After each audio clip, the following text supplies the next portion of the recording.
Habang hindi pa nanganganak yung inahing baboy natin mga boss is magbibigay po ako ng bakuna sa mga guild ko na andito sa farm mga boss. So meron po akong mga bakuna dito is ang unang bakuna na nasa program ko is itong Mycoplasma, PRRS, PLE at saka Coglapes. Ito lang yung part ng program ko kasi masyadong mahal na yung iba mga boss. So ang ibibigay ko ngayon mga boss, itong PRRS mga boss is porcine reproductive and respiratory syndrome. So ito paliwanag ko sa inyo konti ito mga boss So itong gamot na to is hinahalo to siya mga boss. So they are live vaccine. Napaka-importante ng gamot na to mga boss, lalo na sa mga inahing baboy at sa mga dumalaga kasi itong gamot na to is magbibigay po to ng immunity mga boss. Magbibigay to ng immunity sa mga reproductive na sakit tulad ng pag anak ng mga baboy nyo is nagkakaroon po siya ng mummified,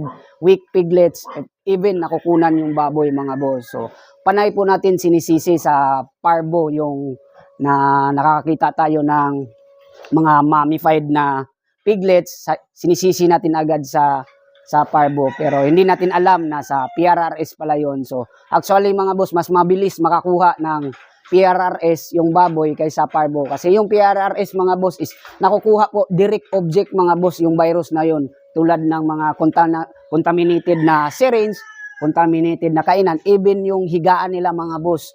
So nakakakuha po sila ng virus doon at mabilis po yun na natra-transmit sa kanila mga boss. Kaya depensahan natin agad sila mga boss na hindi magkaroon, magka-failure yung breeding natin mga boss. So mataas yung immunity ng PRRS mga boss is last long niya is mga nasa around 24 weeks or 5 months or 6 months yung immunity niya. So nagbibigay po ako ng PRRS around 5.5 months or 6 months to 7 months or 7 months. Ganun lang. So kasi inaalaala ko na mataas naman yung immunity. So ang kasunod na gamot na ibinibigay ko is yung PLE na mga boss. So it all depends na sa mga farm na paano nila gamitin yung PLE mga boss. So they are unique on their vaccination program. So sa akin is binibitawan ko to before 2 weeks before na first mating ng mga dumalaga ko or yung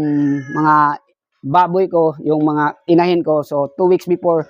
So yung iba is 2 weeks after. So it all depends It all depends kung paano nila bitawan yung parvo vaccine mga boss. Sa akin is nag-i-stay lang ako doon sa 2 weeks before mga boss. So ito mga boss, itong PRRS, so wag nyong maliitin yung virus na yon. Talagang malaking impact sa pagbababoy nyo pag ito tumama mga boss. Talagang maraming lalabas na mummified respiratory na syndrome sa baboy nyo. Talagang malaking gambala sa pagninegosyo natin.